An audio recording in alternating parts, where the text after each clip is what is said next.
jikile-ke lento manje. Ngichema udede nengane bafethu. Ngichema udede nengane, ngichema udede noma wengane, ngichema udede nefamily yakubo kwengane.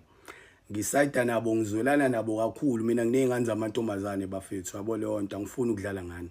Sengiwalalele wonke amasayidi estory salento, yabo. The only reason why bengisympathize nalo baba senti, yabo, ukuthi bengiyitshela ukuthi hayi lo baba kune statement ekuthiwa sikhona webhayi ingane iconfess ukuthi no ubaba akayenzanga lutho, but ever since ingane isishilo ukuthi ubaba wayenza, angifuni ngisho ukuthi ngize ngiquestion ukuthi lokho ngabe kuyiqiniso nini. The fact ukuthi ingane ithi wayenza lento iveza yonke le information from day one eqala lento kuze kufike ekugcineni, statement kamama, statement kamalume, yabo lo ngiqedile, statements abantu abaclose kwalomthaka abamaziyo, yabo lo i-character yakhe ne-reputation yakhe, indlela ayiphethe ngayo naye into ayiyona ngaphakathi. Qedile mina bafethu, yabo leyo ngisympathize nengane. Okunye nokunye ke bafethu okubonakala after appeal, mhlawumbe i-appeal mhlawumbe igcina iveza ukuthi akalenzanga, hayi mhlawumbe ngophinde ngishintsha, but right now ngisympathize ne-family, yabona leyo. So angifuni futhi umuntu angibuze ukuthi ngane ungene la, ungabuzi lutho, yabo leyo. Ngimile la engime khona mfethu, yabo leyo.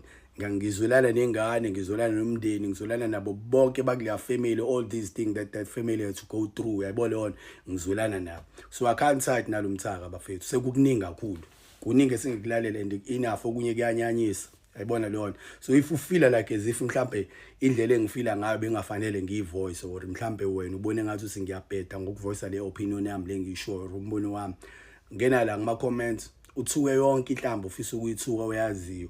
Mike Phelele uhambo webheka uyidownload la ku Facebook, mawuthanda uemajoint nangakini ubheka osiqatheni abanenhlamba uboleka inhlamba ubuze ungithuka la, yabo leyo.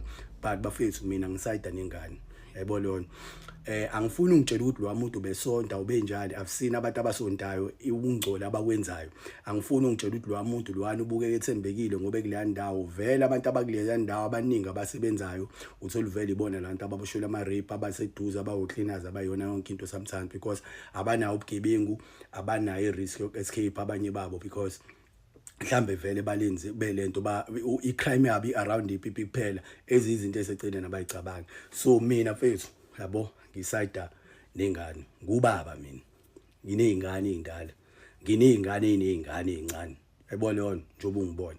So ungadidiswa mhlawumbe ubuso ijani, ngimdala kanje njengoba ngimngaka, so angikwazi ukuthi ngisayide nento efana nale, yabo leyo. I know bafethu bakhona abantu ababoshwele into abangayenzanga, and I'm seeing abanye babo babangani bami engibaziye sebeke baphuma emajele bekade beboshwele ama rape abangawenzanga. I know futhi akhona amantombazane futhi abophisa abantu ababophisela izinto engekho, abashanga ama false accusation ama rape, ngiyakwazi lokho. But okwalo baba lo trendayo angisayidi nayo langephutha nala khona mayibona le video yami, angisayidi naye, angisayidi nje nabo bafethu, ngicela ukuphuma kulento. Angisayidi nanga, ngisayida nengane nomama nomndeni nabo bonke abantu abasondelene nawo umndeni aba against lento leyenzeka engane ekuthiwa yenzeka enganeni, yabo leyo. Ngilapho nje bafethu, ngimile.